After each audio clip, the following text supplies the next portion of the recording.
Hello दोस्तों, आपका स्वागत है रंजीत सिंह जी के स्टडी यूट्यूब चैनल में। दोस्तों, आज हम लोग 5000 एमसीक्यू सीरीज का पार्ट 9 करने वाले हैं, जिसमें टॉप 50 महत्वपूर्ण प्रश्न सामान्य ज्ञान के होंगे। यह प्रश्न आपके सभी प्रतियोगी परीक्षाओं के लिए बहुत महत्वपूर्ण होंगे। चलिए शुरू करते हैं।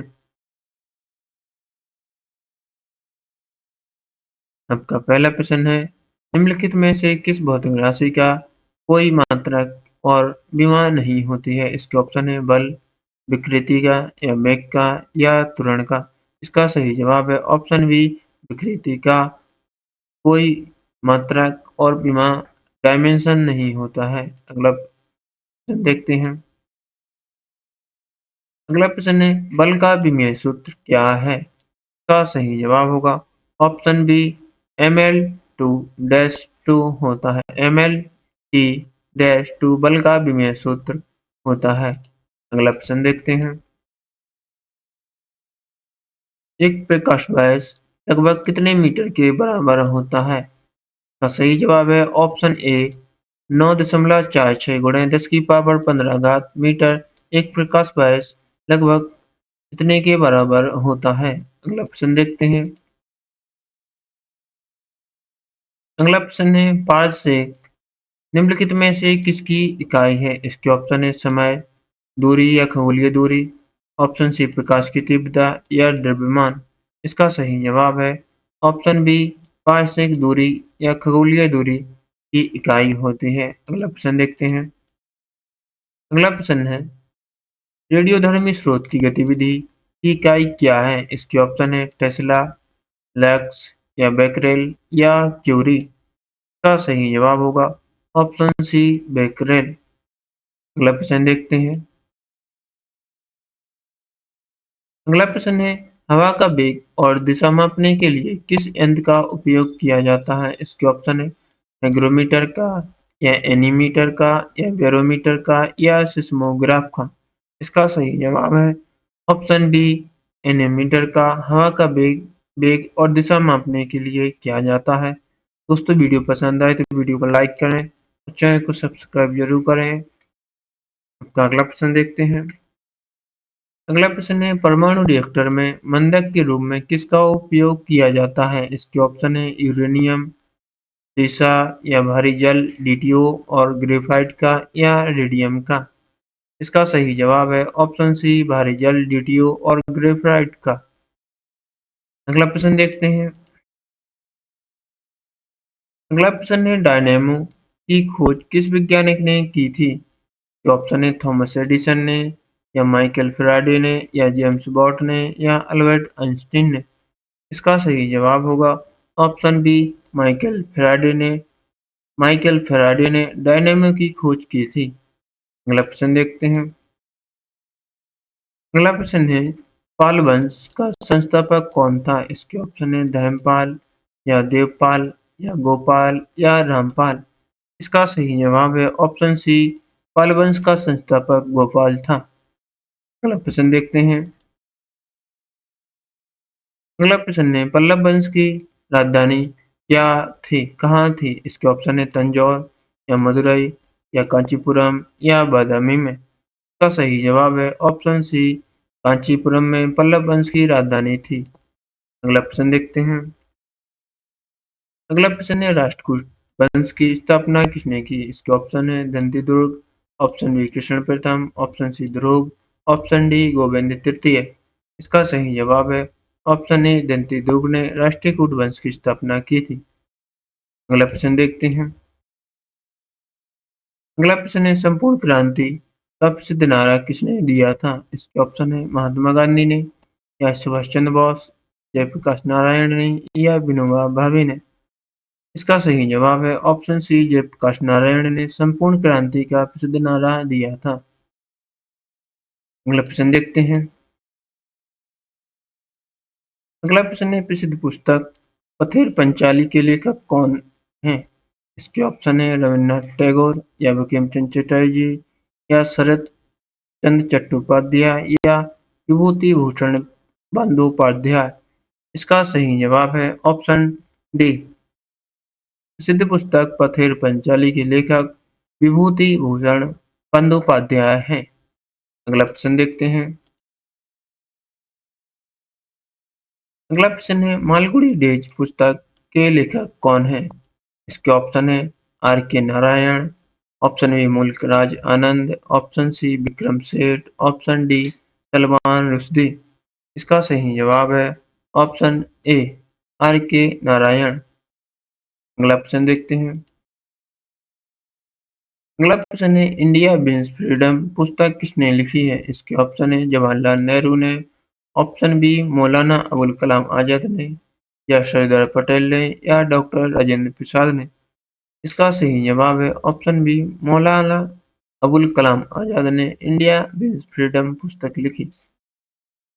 अगला प्रश्न देखते हैं। अगला प्रश्न है बुकर पुरस्कार जीतने वाली प्रथम भारतीय महिला कौन है? इसके ऑप्शन है अरुंधति रॉय, या किरण देसाई, या झुम्पा लाहिड़ी, या अनीता देसाई। इसका सही जवाब होगा ऑप्शन ए अरुंधति रॉय। पुरस्कार बुकर पुरस्कार जीतने वाली प्रथम भारतीय महिला अरुंधति रॉय है। अगला प्रश्न है। अगला प्रश्न भारत के कितने राज्यों से होकर कर्क रेखा गुजरती है? इसके ऑप्शन है 5, 6, या 7, या 8। इसका सही जवाब है ऑप्शन डी 8। भारत के 8 राज्यों से होकर कर्क रेखा गुजरती है। अगला प्रश्न देखते हैं। अगला प्रश्न है भारत के किस राज्य की समुद्री तट रेखा सबसे छोटी है? इसके ऑप्शन है केरल, कर्नाटक, गोवा, या उड़ीसा। इसका सही जवाब है ऑप्शन सी गोवा। भारत के गोवा राज्य की समुद्री तट रेखा सबसे छोटी है। अगला प्रश्न देखते हैं।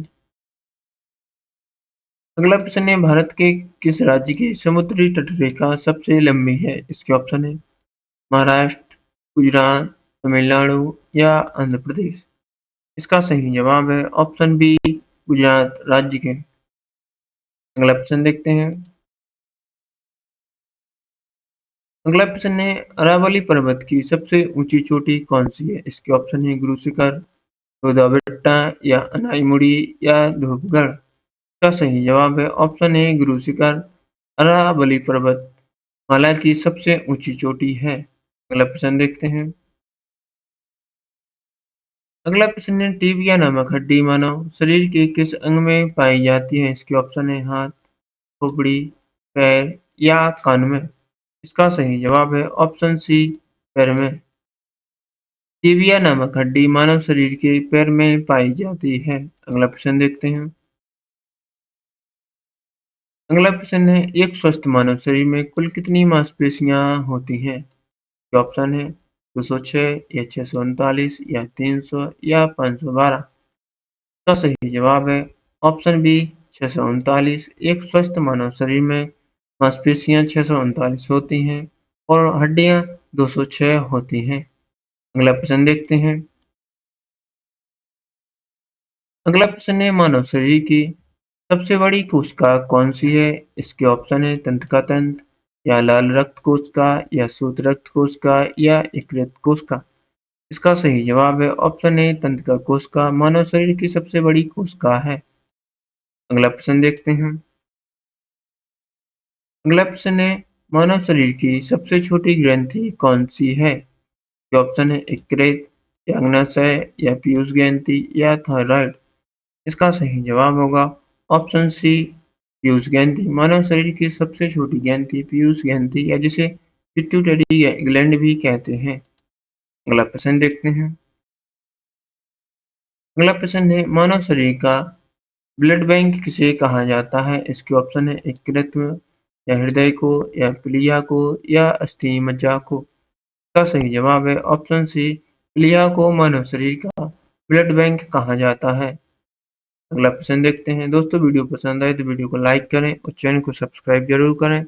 आपको कमेंट करके जरूर बताना है कि आपने 50 प्रश्नों में से कितने प्रश्नों का सही जवाब दिया है। अगला प्रश्न देखते हैं। अगला प्रश्न है सबग्राही रक्त समूह कौन सा है? इसके ऑप्शन है ओ, ऑप्शन बी ए, या ऑप्शन सी बी, या ऑप्शन डी ए बी। इसका सही जवाब है सबग्राही रक्त समूह ऑप्शन डी है। ए और बी सबग्राही रक्त समूह है। अगला प्रश्न देखते हैं। अगला प्रश्न है संविदाता रक्त समूह कौन सा है? इसके ऑप्शन है option A O, option B A या ऑप्शन सी का बी या ऑप्शन डी का ए बी। का सही जवाब होगा ऑप्शन ए, संविदाता रक्त समूह ओ होता है। अगला प्रश्न देखते हैं। अगला प्रश्न है विश्व पर्यावरण दिवस कब मनाया जाता है? इसके ऑप्शन है 22 अप्रैल, 5 जून या 11 जुलाई को या 1 दिसंबर को। विश्व पर्यावरण दिवस कब मनाया जाता है? इसका सही जवाब है ऑप्शन बी, 5 जून को विश्व पर्यावरण दिवस मनाया जाता है। अगला प्रश्न देखते हैं। अगला प्रश्न है अंतर्राष्ट्रीय युवा दिवस इंटरनेशनल यूथ डे किस दिवस कब मनाया जाता है? इसके ऑप्शन है 12 जनवरी या 12 अगस्त को या 24 मार्च को या 8 मई को। इसका सही जवाब है ऑप्शन बी, 12 अगस्त को अंतर्राष्ट्रीय युवा दिवस मनाया जाता है। अगला प्रश्न देखते हैं। अगला प्रश्न है खाद्य और कृषि संगठन का मुख्यालय कहाँ स्थित है? इसके ऑप्शन है पेरिस में या ऑप्शन बी वाशिंगटन डीसी या ऑप्शन सी रोम इटली या ऑप्शन डी जिनेवा में। इसका सही जवाब है ऑप्शन सी, रोम इटली में खाद्य और कृषि संगठन का मुख्यालय है। अगला प्रश्न देखते हैं। अगला प्रश्न है एमनेस्टी इंटरनेशनल का मुख्यालय कहाँ स्थित है? इसके ऑप्शन है न्यूयॉर्क में, लंदन में, पेरिस में या जिनेवा में। इसका सही जवाब है ऑप्शन बी, लंदन में। अगला प्रश्न देखते हैं। अगला प्रश्न है अंतर्राष्ट्रीय रेड क्रॉस का मुख्यालय कहाँ स्थित है? इसके ऑप्शन है जिनेवा, रोम या वियना में या ब्रुसेल्स में। इसका सही जवाब है ऑप्शन ए, जिनेवा में अंतर्राष्ट्रीय रेड क्रॉस का मुख्यालय स्थित है। अगला प्रश्न देखते हैं। अगला प्रश्न है आसियान का मुख्यालय कहाँ स्थित है? इसके ऑप्शन है काठमांडू, जकार्ता इंडोनेशिया या मनीला में या ढाका में। इसका सही जवाब है ऑप्शन बी, जकार्ता में इंडोनेशिया में आसियान का मुख्यालय स्थित है। अगला प्रश्न देखते हैं। अगला प्रश्न है संयुक्त राज्य अमेरिका यूएसए की संसद को किस नाम से जाना जाता है? इसके ऑप्शन है डाइट के नाम से या नेसेट के और कांग्रेस के नाम से या ड्यूमा के नाम से। इसका सही जवाब है ऑप्शन सी, संयुक्त राज्य अमेरिका यूएस की संसद को कांग्रेस के नाम से जाना जाता है। अगला प्रश्न देखते हैं। अगला प्रश्न है ईरान और मालदीव की संसद का क्या नाम है? इसके ऑप्शन है मजलिस या शूरा या खुरल या फॉल्केटिंग। इसका सही जवाब है ऑप्शन ए, मजलिस। अगला प्रश्न देखते हैं। अगला प्रश्न है राइडर कप का संबंध किस खेल से है? इसके ऑप्शन है फुटबॉल से, हॉकी से, बैडमिंटन से या गोल्फ से। इसका सही जवाब है ऑप्शन डी, गोल्फ से राइडर कप का संबंध है। अगला प्रश्न देखते हैं। अगला प्रश्न है डूरंड कप, रॉबर्ट्स कप और सुब्रोतो कप किस खेल से संबंधित है? इसके ऑप्शन है क्रिकेट, टेनिस, पोलो या फुटबॉल से। इसका सही जवाब है ऑप्शन डी, यह तीनों कप फुटबॉल से संबंधित हैं। अगला प्रश्न देखते हैं।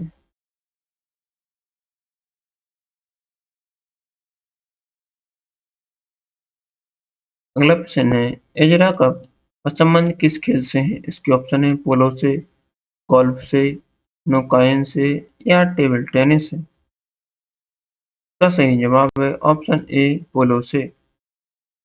अगला प्रश्न देखते हैं। अगला प्रश्न है किस खेल में एक टीम में सर्वाधिक 15 खिलाड़ी खेलते हैं? इसके ऑप्शन है क्रिकेट, रग्बी फुटबॉल में या हॉकी में या बेसबॉल में। इसका सही जवाब है ऑप्शन बी, रग्बी फुटबॉल में एक टीम में सर्वाधिक 15 खिलाड़ी खेलते हैं। अगला प्रश्न देखते हैं। अगला प्रश्न है वाटर पोलो और कबड्डी की एक टीम में कितने खिलाड़ी होते हैं? इसके ऑप्शन है 5, 7 या 9 या 11। इसका सही जवाब है ऑप्शन बी 7। वाटर पोलो और कबड्डी में एक टीम में खिलाड़ियों की संख्या 7 होती है। अगला प्रश्न देखते हैं। ग्रीन